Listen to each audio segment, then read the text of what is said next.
সকালে ঘুম থেকে উঠে কেউ যদি দেখে যে তার বাপদাদার আমল থেকে যে জমিতে তারা চাষাবাদ করে আসছে সেই মাটি রাতারাতি বিষে পরিণত হয়েছে, ব্যাপারটা শুনতে হয়তো কোনো সায়েন্স ফিকশনের মতো লাগতে পারে। হ্যাঁ, একদমই তাই। কিন্তু বাংলাদেশের দক্ষিণাঞ্চলের হাজার হাজার মানুষের জন্য এটাই কিন্তু এখন প্রতিদিনের রূঢ় বাস্তবতা। ওই মাটিতে হয়তো আর কোনোদিন কোনো ফসলই ফলবে না। তো আজকের এই গভীর বিশ্লেষণে আমরা মূলত কথা বলছি ক্লাইমেট মাইগ্রেশন বা জলবায়ুজনিত অভিবাসন নিয়ে। রাইট। আর আজকের আলোচনার জন্য আমরা যে সোর্সটা ব্যবহার করছি সেটা হলো rising Tides the crisis of climate migration in southern Bangladesh নামের একটা চমৎকার আর তথ্যবহুল স্টাডি। ঠিক। তো আমাদের আজকের এই অ্যানালাইসিসের মূল লক্ষ্যটা শুধু কিছু বোরিং পরিসংখ্যান তুলে ধরা নয়।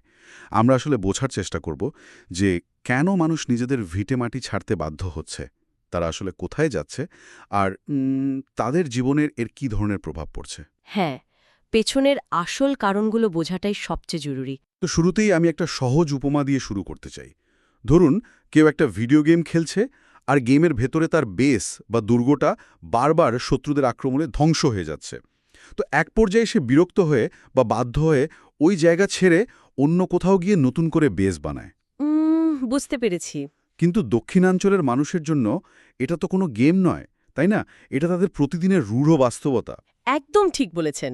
এখানে সবচেয়ে ইন্টারেস্টিং বিষয় হলো জলবায়ু পরিবর্তন নিয়ে কথা উঠলেই আমাদের চোখের সামনে ভেসে ওঠে বিশাল কোনো ঘূর্ণিঝড় বা জলোচ্ছ্বাসের ছবি। মিডিয়াতেও তো আমরা দেখি, তাই না? সিডর, আইলা বা আমপানের মতো প্রলয়ঙ্কারী দুর্যোগগুলো কিভাবে সবকিছু লণ্ডভণ্ড করে দিচ্ছে। হ্যাঁ, খবরের কাগজে তো বড় বড় হেডলাইন হয় এগুলো নিয়ে। রাইট। কিন্তু যে সোর্সটা নিয়ে আজ আমরা কথা বলছি সেখানে একটা ভয়ঙ্কর সত্য উঠে এসেছে। এই যে মানুষ গ্রাম ছাড়ছে এর পেছনে মূল কারিগর শুধু এই বড় ঝড়গুলো নয়, বরং একটা ধীর গতির পরিবর্তন, যেটাকে বলা হয় slow onset event. Slow onset event মানে ধীর গতির পরিবর্তন বলতে কি ওই মাটির লবণাক্ততা বাড়ার ব্যাপারটা বোঝাচ্ছেন? হ্যাঁ, মূলত সেটাই।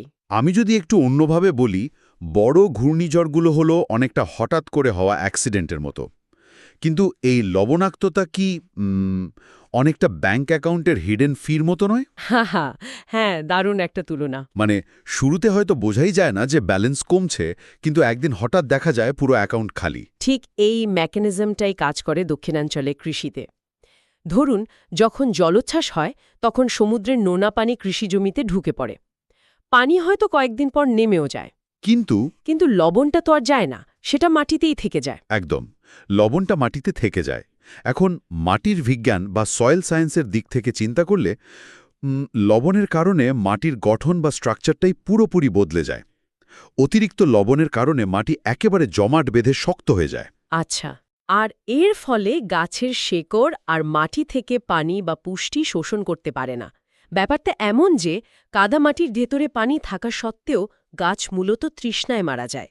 দাঁড়ান, তার মানে আপনি বলছেন কৃষকের চোখের সামনে তার জমিটা আক্ষরিক অর্থেই একটা মরুভূমিতে পরিণত হচ্ছে? হ্যাঁ, বলতে গেলে তাই।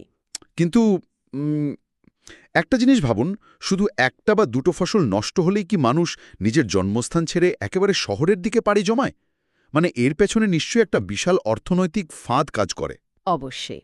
আর এই ফাঁদটাই হলো ঋণের চক্র, বা যাকে আমরা বলি ডেট ট্র্যাপ।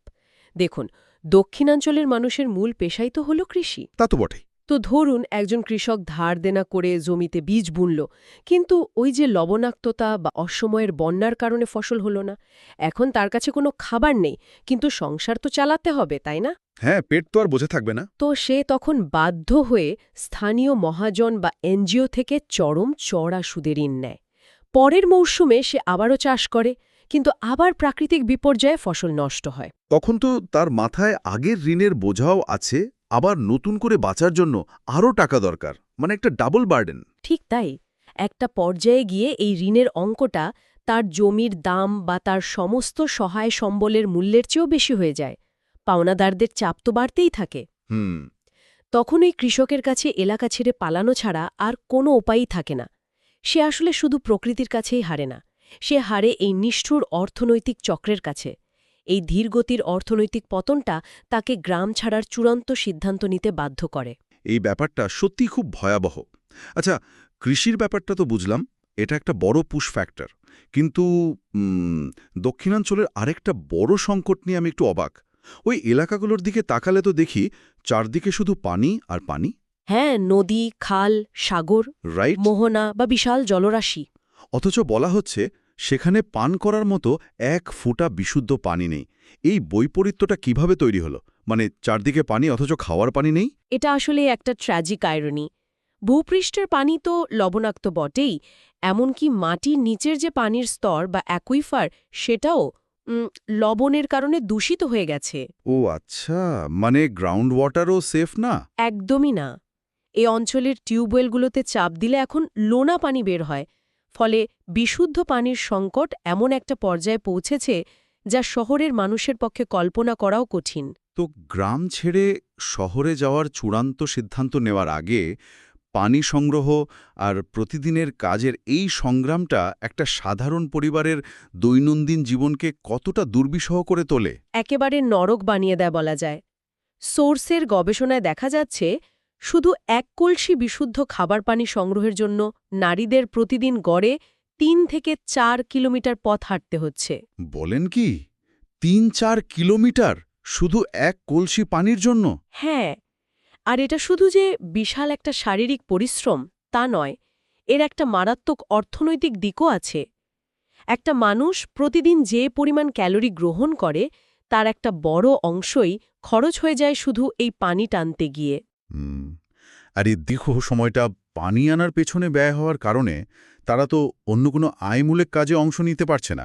একদম ঠিক।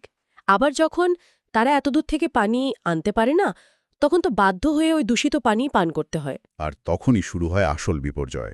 রাইট। দূষিত পানি পান করার ফলে ডায়েরিয়া, আমাশয় থেকে শুরু করে মেয়েদের বিভিন্ন ধরনের প্রজননতন্ত্রের জটিলতা ও চর্মরোগ মারাত্মক আকার ধারণ করে।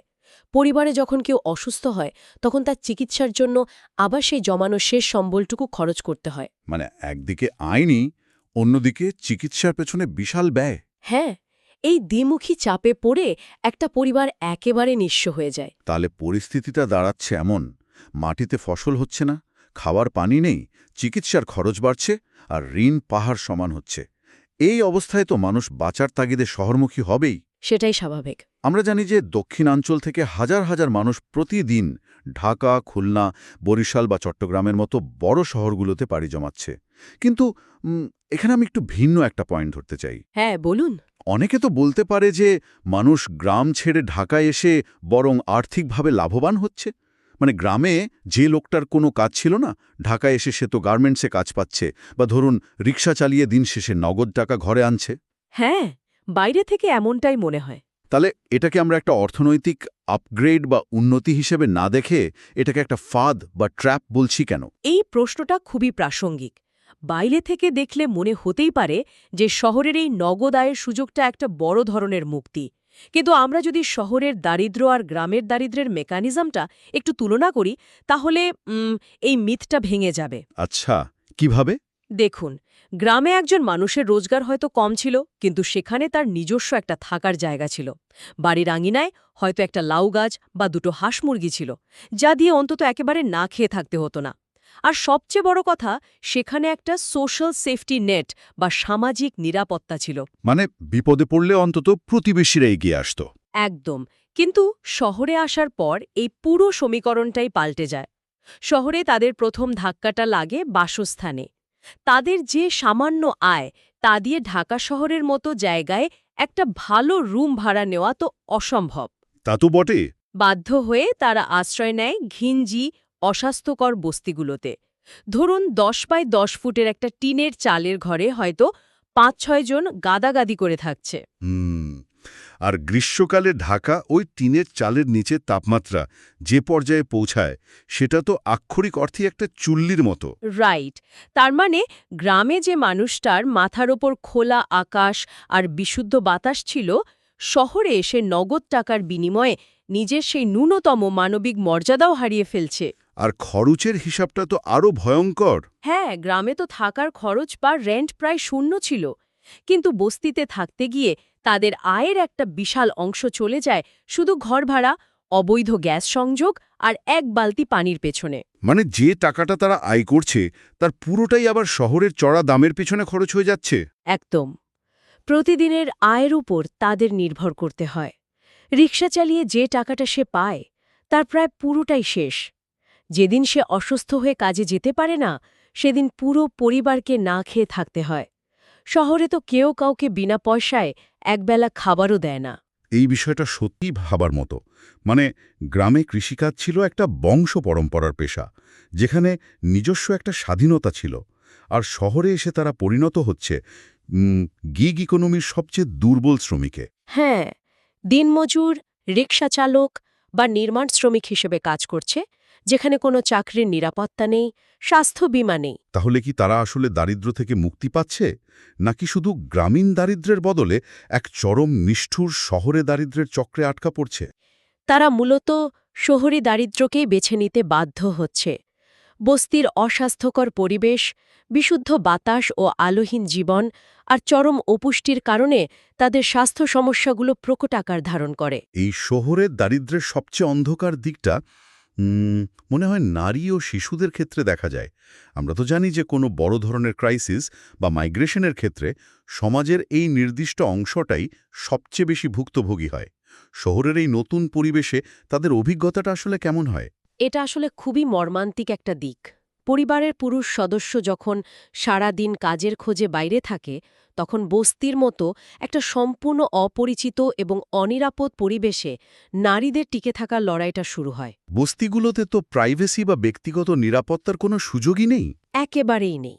অনেক নারী বাধ্য হয়ে অত্যন্ত কম মজুরিতে বিভিন্ন ঝুঁকিপূর্ণ কাজ বেছে নেয়। এছাড়া অর্থনৈতিক চাপ এবং চারপাশের চরম হতাশার কারণে এই পরিবারগুলোতে একটা প্রবল মানসিক অস্থিরতা কাজ করে। যার প্রভাব নিশ্চয়ই পারিবারিক সম্পর্কের উপর পড়ে। হ্যাঁ, ছোটখাটো বিষয় নিয়ে কলহ বাড়ে এবং শেষ পর্যন্ত পারিবারিক হিংসার শিকার হন ওই নারীরাই। আর শিশুদের কথা ভাবলে তো পরিস্থিতিটা আরও হতাশাজনক মনে হয়।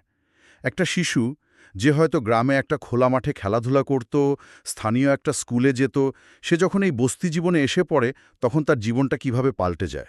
মাইগ্রেশনের সবচেয়ে বড় আর দীর্ঘমেয়াদী ক্ষতিটা তো আসলে শিশুদেরই হয়। গ্রাম থেকে শহরে আসার পর বেঁচে থাকার তাগিদটা এতই তীব্র হয় যে শিক্ষা তখন একটা বিলাসিতা হয়ে দাঁড়ায়। মানে জলবায়ু অ্যাডাপ্টেশনের মানে কি? এই যে একটা শিশুকে বাধ্য হয়ে স্কুল ছেড়ে শহরে ইট ভাঙার কাজে নামতে হবে।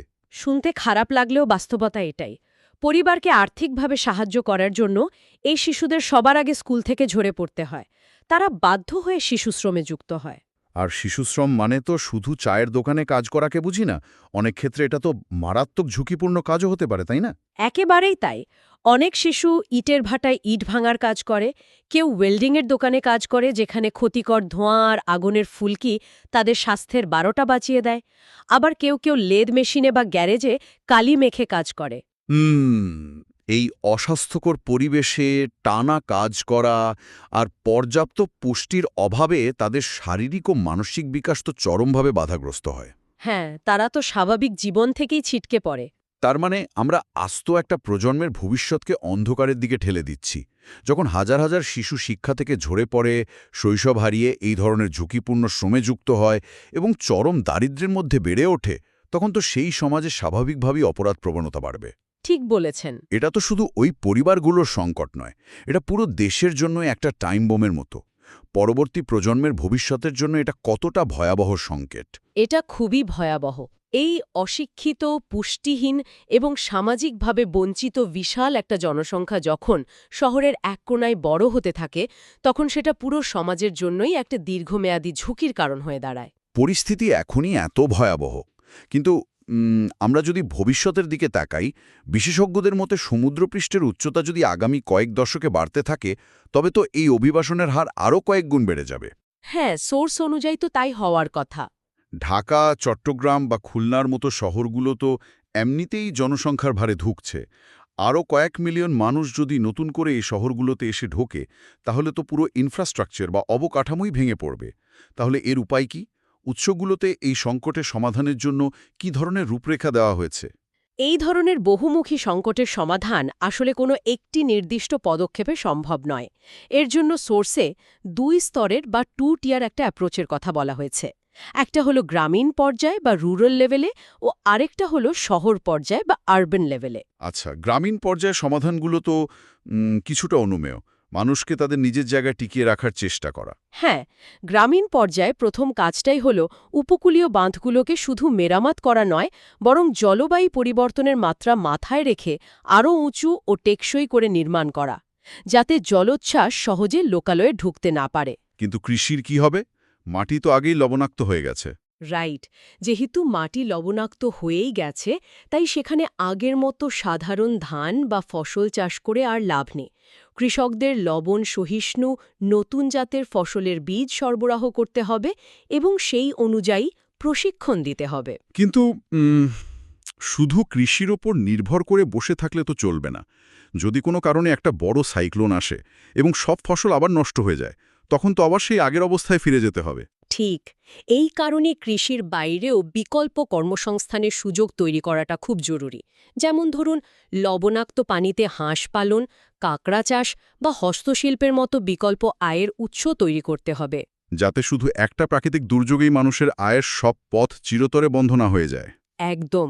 আর সবচেয়ে গুরুত্বপূর্ণ হল বিশুদ্ধ খাবার পানির জন্য টেকসই প্রযুক্তির ব্যবহার, যেমন বৃষ্টির পানি সংরক্ষণের ব্যবস্থা করা বা সোলার ডিস্যালিনেশন প্লান্ট বসানো। এই গ্রামীণ সমাধানগুলো শুনতে লজিক্যাল মনে হচ্ছে, কিন্তু আমার আসল খটকাটা লাগছে দ্বিতীয় ফ্রন্ট বা শহর পর্যায়ের সমাধান নিয়ে। বলা হচ্ছে, যারা ইতিমধ্যে শহরে চলে এসেছে বা বাধ্য হয়ে আসবে, তাদের জন্য মানসম্মত ও সাশ্রয়ী বাসস্থানের ব্যবস্থা করতে হবে। হ্যাঁ, অ্যাফোর্ডেবল হাউজিং। কিন্তু ঢাকা শহরের মতো একটা জায়গায়, যেখানে তিল ধারণের জায়গা নেই, প্রতি বর্গ কিলোমিটারে হাজার হাজার মানুষ বাস করে, সেখানেই লাখ লাখ অভিবাসীর জন্য সাশ্রয়ী বাসস্থান তৈরি করাটা কি বাস্তবে আদৌ সম্ভব? এটা কি শুধু খাতা কলমেই সুন্দর দেখাচ্ছে না? এটা খুবই চমৎকার একটা পর্যবেক্ষণ। সত্যি বলতে, ঢাকার মতো একটা মেগা সিটিতে লাখ লাখ মানুষের জন্য নতুন করে আবাসন তৈরি করাটা প্রায় অসম্ভব একটা ব্যাপার এবং অবাস্তবও বটে।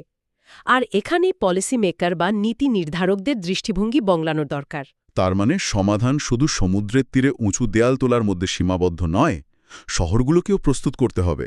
কিন্তু ঢাকার উপর ফোকাস না রাখলে বিকল্প কি হতে পারে বলছেন? হ্যাঁ, এই সেকেন্ডারি শহরগুলোতে যদি আমরা পর্যাপ্ত শিল্প কারখানা, স্কুল, হাসপাতাল এবং কর্মসংস্থানের সুযোগ তৈরি করতে পারি, তাহলে মানুষ মাইলের পর মাইল পাড়ি দিয়ে ঢাকায় না এসে কাছাকাছি ওই শহরগুলোতে আশ্রয় নেবে। বুঝতে পেরেছি।